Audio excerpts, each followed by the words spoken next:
Assalamu alaikum. This is one of the many episodes about the glorious Algerian history. From time to time, I hear some Algerians putting down Al-Amir Abdel Qadir. I feel really disappointed to see people doing so to a symbol of their history without any proof. The funny thing is that the people I heard were citing French sources made during the colonization. What do you expect a Frenchman from the colonial administration before the independence of Algeria to say about someone like Al-Amir Abdel Qadir? What do you expect them to say about someone who tired and humiliated them for years? Of course, they will try very hard to destroy his reputation and glory, and by that, destroy all what he represents. In today's video, we will focus on one of the false accusations against Al-Amir Abdel Qadir, and it is the claim that he sympathized with the Freemasons organization and then joined one of their lodges. This is completely false, as we will see. This fabrication was an evil plan. It was prepared and executed meticulously, so much so that many people believed it, especially at the beginning, even people from the family of Al-Amir and his descendants. The researcher in Muslim history, the Libyan Ali As-Salabi, addressed this particular point in his book and talked about it in some of his videos. Ali As-Salabi dedicated a 2-volume book to talk about the Algerian struggle. The first volume is titled The Struggle of the Algerian People Against the French Occupation and the Biography of Al-Amir Abdel Qadir. The author detailed many aspects of the Algerian struggle against the French occupation. He dedicated a whole chapter to Al-Amir Abdel Qadir, where he fact-checked the arguments of people who say that Al-Amir was part of this organization. In the second volume of the book, titled The Biography of Al-Amir Abdel Qadir, a divine leader and a Muslim fighter, he addressed in details the life and struggle of Al-Amir Abdel Qadir. He also reviewed in details the arguments in the books of those who first started this fabrication and the people who used it to continue the lie. In regards to our topic, we will use both volumes.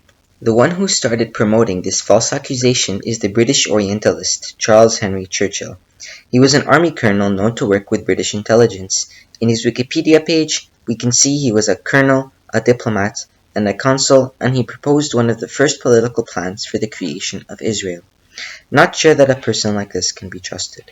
Because of his position as a British consul in Ottoman Syria, Henry Churchill was able to get closer to Al-Amir and visited him many times in Damascus. He was able to visit Al-Amir an hour a day to ask questions, write down answers, and check original documents and records shown by Al-Amir. He wrote a book called Life of Abdel Qadir, ex-Sultan of the Arabs of Algeria, where he filled it with lies and fabrications. The first who took from Churchill's book and cited it from the Arabs is George Zaidan, then few more after him as we can read here. George Zaidan, and he who followed his twisted and deceptive steps, took this lie from Churchill and spread it within the Arabs. Churchill's book was translated to Arabic for the first time by the famous Algerian historian Abul Qasim Saadallah. We read here, the translation was thorough, and it showed the psychological state of the author. It also showed the grudges he holds against the Arabs and Muslims that flowed in his book. A lot of writers and historians before As-Salabi published their feedback on the book and dismantled its lies and fabrications. One of them is the granddaughter of Al-Amir Abdel Qadir, the historian Al-Amira Badi'a Al-Hasni Al-Jazairi.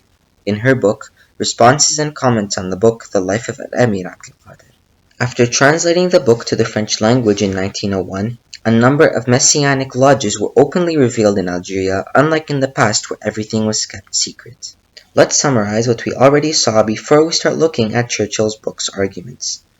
The British Orientalist Charles Henry Churchill was the first who promoted this falsehood against Al-Amir Abdel Qadir in his book, Life of Abdel Qadir. Henry Churchill had many responsibilities: a British diplomat working as a consul in Ottoman Syria, an army colonel, and he was known to work with the British intelligence. The first from the Arabs who spread Churchill's fabrications was George Zaidan. Many historians commented on his book and dismantled his arguments and lies. The plan of this fabrication started before the death of Al-Amir. Their first trick was getting in touch with him by sending him letters of thanks.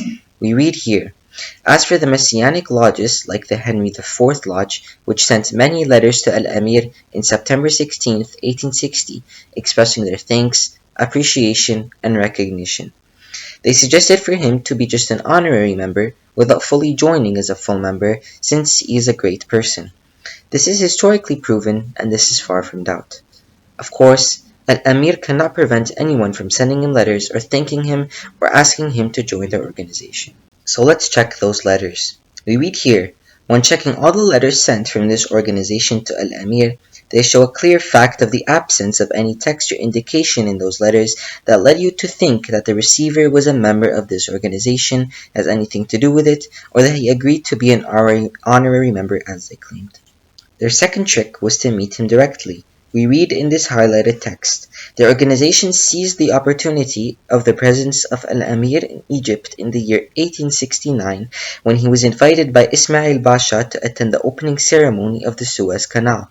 They claimed that they sent a group of its members to meet him to explain some of their principles and invited him to join the organization, but Al-Amir never accepted as he was knowledgeable of the Book of Allah and the Sunnah of his Prophet. After the death of Al-Amir, some members of this organization used this meeting with him as a proof that he was one of their members without showing any proof or indications of his membership. There is no proof that this meeting happened nor any record for him joining this organization, and if there is any, they would have showed it.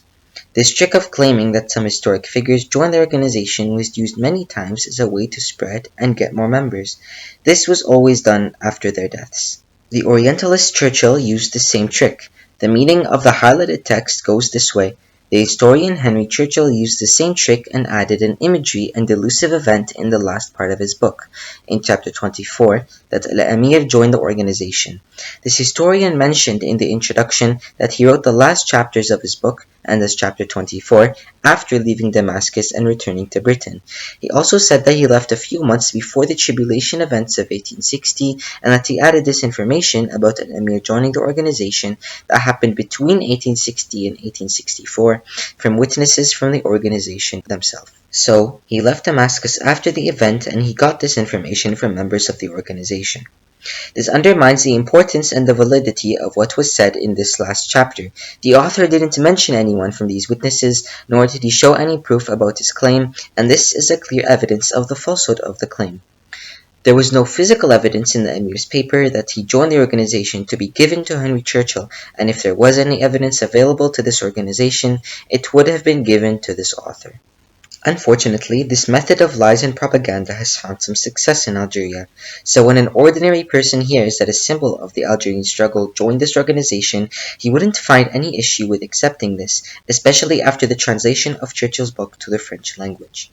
If the Algerians knew that this is a wicked plan based on fake news by a British Orientalist book full of contradictions, everyone that joined this organization would turn away from it and denounce it publicly. And this is exactly what happened with Al-Amir's grandson Saeed, as we read here. He got tempted by their slogans at the beginning and thought that his grandfather joined them, so he joined them as well. But he discovered after some time that his grandfather was never a member of this organization, so he denied this lie on his grandfather in the magazines and newspapers of that time and criticized the lies of the members of this organization on many historical figures. One of the newspapers where he did that was Al-Haqa'iq, or the Facts. Recently, someone from France authored a book with two Algerians. They put in it a few false letters from Al-Amir to the organization.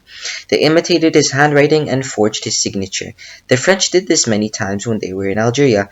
Dr. Salah Al-Kharfi exposed this plot in the year 1971 in the 4th issue of the Magazine of the Algerian Culture, and he gave the name of the two French people who knew very well the art of imitating Arabic handwriting, and especially Al-Amir's. Let's summarize some points of this evil plan. Once Al-Amir became famous in Algeria because of his struggle against the French, and then in Syria because of his positive involvement in society, they started building records between him and members of this organization in this order, sending him letters to thank him for his work, meeting him and asking him to join or at least become an honorary member, Henry Churchill, the British consul in Syria, meeting him a few times in Al-Amir's place, this consul writing a book where he says Al-Amir was a member of this organization, translating the book to French to convince Algerians that a symbol of their struggle at that time was a member in this organization, invite members of Al-Amir's family to join, and since they didn't have any physical or valid proof, they forged Al-Amir's handwriting and signature. And despite the response of many historians against the above points, they are still using some people to talk in the media about the above as if it is true. The goal of this plan was very ambitious to the point that someone wouldn't realize it was fake from the first glance. A few of its goals are: give a promotion and publicity to this organization in Algeria in particular and in the Islamic world; destroy the reputation of Al-Amir Abdul Qadir, as he was a well-known symbol of the struggle of a nation and a role model to a lot of people from Algeria and from many other countries; destroy the reputation of the Algerian struggle and lower its impact on the present and future generations as much as they can. And since Al-Amir had a very good friendship with the Ottoman Empire, they also used that to taint the reputation of the Ottoman Empire. Churchill's book is full of this. All what was said against Al-Amir Abdul Qadir is purely lies, slander, and fabrications without any proof. The people who are repeating these lies did not use even one piece of evidence to prove the validity of their statement. This was a failed attempt to smear Al-Amir's struggle and his glorious biography. Of course, the target of all of this was what he represents of Islamic values, nationalistic ideals, Islamic morals, faith principles, and Islamic stances. I will leave you with Ali al-Salabi explaining his views and defending Al-Amir Abdul Qadir. علمت أن آخر كتبك الآن التي ستصدرها قريبا هو كتاب كفاح الشعب الجزائري وسيرة الأمير عبد القادر الجزائري. مرحلة دراسة التصوف الفلسفي مر علينا الأمير عبد القادر الجزائري على أنه متأثر بابن عربي، وهو الذي جاء بالمخطوطات الأولى، وحتى علاقته في قبر ابن عربي في دمشق وفصوص الحكم وكتابه المواقف قصة طويلة. أكثر المراجع تقول بأن الأمير العظيم متأثر جدا، إن لم يكن يقول بوحدة الوجود وهو يطوف حولها. أنت في كتابك ستثير ضجة. المواقع اللي موجودة في النت اليوم، مواقع أهل الحديث، مواقع الأصلين، مواقع المتكلمين، تكاد تجمع على أن عبد القادر الأمير عبد القادر الجزائري يقول بوحدة الوجود، يتبنى بن عربي، حاله ومقاله في ذلك. أنت تريد أن يعني تبدأ الناس بشيء جديد. لا، هو أنا بنقول الحقيقة أنا، والحق حق أن يتبع، صح؟ وأظن أن من العبادات العظيمة الدفاع على الرموز اللي متعلقة بالإسلام إذا كانت النية خالصة لوجه الله. أنا الأمير عبد القادر دائما متردد فيه كنت، ودائما أتحاشى الحديث عنه لما أسأل. لما الله سبحانه وتعالى يسر وذهبنا للجزائر في المعرض الكتاب، فأخذت كل ما كتب عن عبد القادر الجزائري، وجدت ما لم أجده في دور النشر في منطقة المشرق. فبديت مع الأمير عبد القادر. أزعم أني الآن حاليا من أكثر الباحثين صلة واطلاعا على سيرة الأمير عبد القادر.